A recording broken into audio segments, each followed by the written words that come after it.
ఈ వీడియోకి వచ్చేసరికి మన విజయవాడ యనమల కుదురులో శివరాత్రికి ఎలా అయితే జరిగిందో ఫుల్ వీడియో అయితే చేయడం జరిగిందండి. మీరు లాస్ట్ దాకా చూడడం అయితే అస్సలు మర్చిపోకండి. మీరు నా ఛానల్కి కొత్త వారైతే సబ్స్క్రైబ్ చేసుకోండి. మీరు కొత్త వాళ్ళైనా పాత వాళ్ళైనా లైక్ కొట్టడం మాత్రం అస్సలు మర్చిపోద్దు.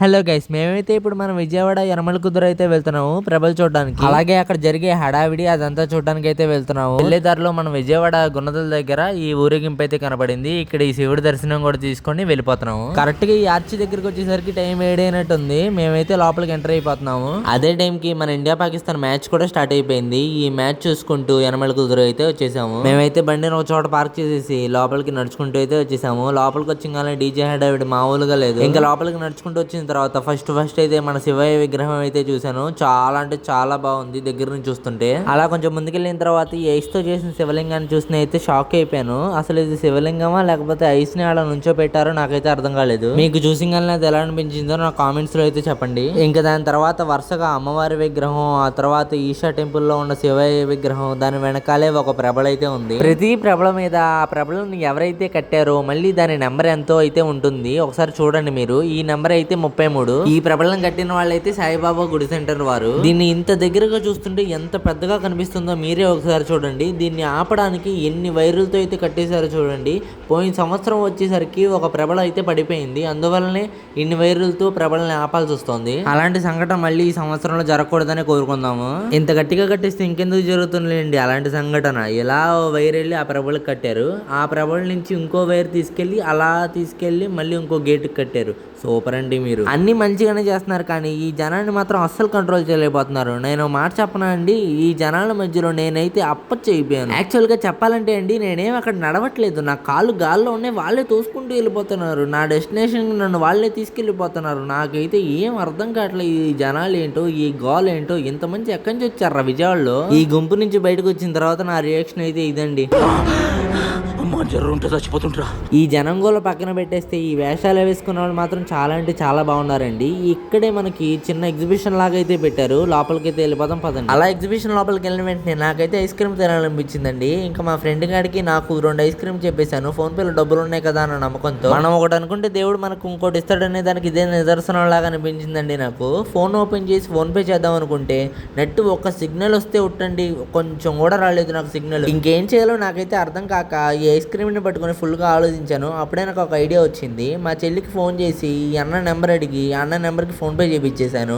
ఆ అన్నకి ఫోన్ పే చేయించేసిన తర్వాత మేమిద్దరం అయితే ఎగ్జిబిషన్ లోపలికి వచ్చేసామండి. ఇక్కడ చిన్నపిల్లలు ఆడుకునే వస్తువుల దగ్గర నుంచి పెద్దవాళ్ళు ఇంట్లో వాడుకునే వస్తువుల దాకా అన్నీ దొరుకుతున్నాయండి. ఇంకా మీరు చూసినట్లయితే ఇక్కడ ఫ్యామిలీ మొత్తం అందరూ ఎగ్జిబిషన్ లోకి వచ్చేసి హాయిగా తింటున్నారు, ఆడుకుంటున్నారు, ఎగ్జిబిషన్ రైడ్లు ఎక్కుతున్నారు, హ్యాపీగా ఎంజాయ్ చేస్తున్నారండి ఈ శివరాత్రిని. అందరూ వాళ్ళ ఫ్యామిలీతో అన్ని తింటూ ఎంజాయ్ చేస్తుంటే నేను మాత్రం ఈ పొటాటో చిప్స్ ఎలా చేస్తారా అని చూస్తూ ఎంజాయ్ చేస్తున్నాను. ఎందుకంటే మన దగ్గర ఖర్చు పెట్టుకోవడానికి 50 రూపాయలు ఉన్నా అవి వాడుకోవడానికి మన దగ్గర నెట్టే లేదు. ఏం చేస్తాం, వాళ్ళ ఆనందమే మన ఆనందం అనుకుని అలా గడిపేయడమే. ఏ మాటకు ఆ మాట అండి. ఈ ఎగ్జిబిషన్ లో మాత్రం నాకు నచ్చిన వస్తువు ఒకటి ఉందండి. అదేంటో చూస్తారా?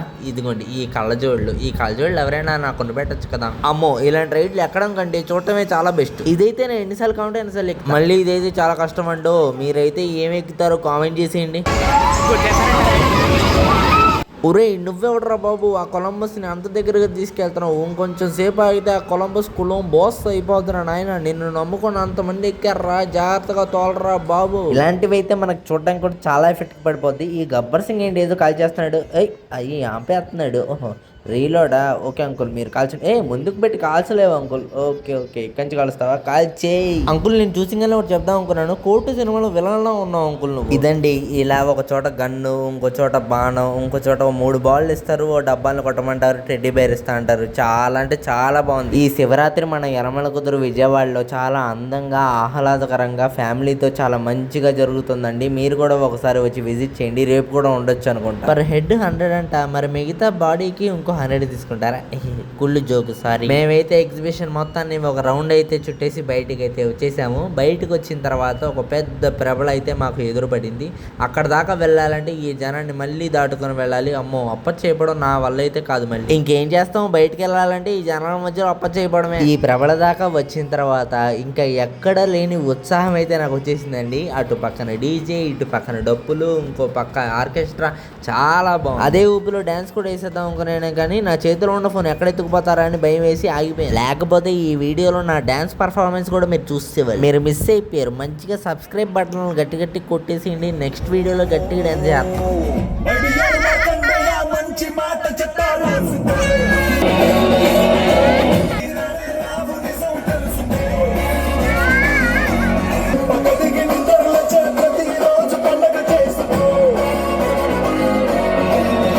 ఇలా అప్పుడప్పుడు మనం విన్యాసాలు బయట పెడుతూ ఉంటాము. మీరు సబ్స్క్రైబ్ చేసుకోండి, చూద్దరు. కానీ నాకు మూడు వస్తే పాట కూడా పాడేస్తాను.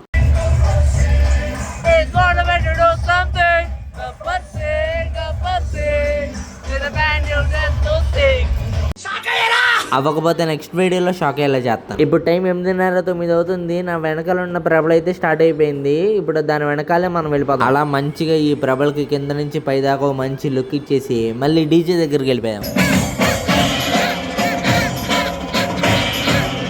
ఈ వెనకాల ఉన్న ప్రభల నుంచి నేను గమనించింది ఏంటంటే, ఈ బాబాయ్ ఆ ప్రభల్ని ఎంత బాగా కంట్రోల్ చేస్తున్నాడంటే, మా కాలేజీలో మా టీచర్లు కూడా నన్ను ఎప్పుడు అంత బాగా కంట్రోల్ చేయలేకపోయారు. అలా కాసేపు దేవుడు, ఇలా కాసేపు డీజే, డీజే దేవుడు, డీజే దేవుడు, అటు ఇటు తిరుగుతానే ఉన్నాను నేను మా ఫ్రెండ్ గాడు. గుళ్ళు కూడా ఇంతమంది జనం లేరు కదరా, అమ్మాయిలు డాన్స్ చేస్తున్నాడు అనగానే ఎంత మంది వచ్చేసారు ఒకసారి చూడండి. నేనైతే ఇరుక్కుపోయాను. నన్ను ముందుకి వెళ్ళనివ్వట్లేదు, వెనక్కి వెళ్ళనివ్వట్లేదు. ఎలాగోలా ఆ జనం నుంచి తప్పించేసుకొని నైస్ గా దూరం నుంచి ఆ ప్రభలకు లుక్ ఇచ్చేసి మేమైతే ఇక్కడ నుంచి బయటకు వచ్చేసామండి. బయటకు వచ్చేసామంటే సరిపోతుందా? బయటకు వచ్చిన తర్వాత అసలు నరకం కనిపించింది. బాబో, ఎంతమంది జనం! లోపల కన్నా ఇక్కడే ఎక్కువ మంది ఉన్నారు కదరా. ఎంత పెద్ద ట్రాఫిక్ అండి. ఆ ట్రాఫిక్ అంతా క్లియర్ చేసుకుని మంచిగా మెయిన్ రోడ్ మీదకి రావడానికి మాకైతే ఒక 1/2 గంట దాకా టైం పట్టిందండి. బయటకు వచ్చిన తర్వాత నాకు మంచిగా సిగ్నల్స్ అయితే దొరికాయి. నా ఫోన్ పేలో ఉన్న 50 రూపాయలు అయితే ఈ సుగంధి రూపంలో ఖర్చు పెట్టేసాము. ఇదైతే మా యనమల కుదురు ట్రిప్ అండి. మీకు ఈ వీడియో నచ్చితే లైక్ చేయడం, షేర్ చేయడం, సబ్స్క్రైబ్ చేయడం మాత్రం అస్సలు మర్చిపోకండి. Thank you. Do follow and subscribe to the Filmimoji channel. Bye.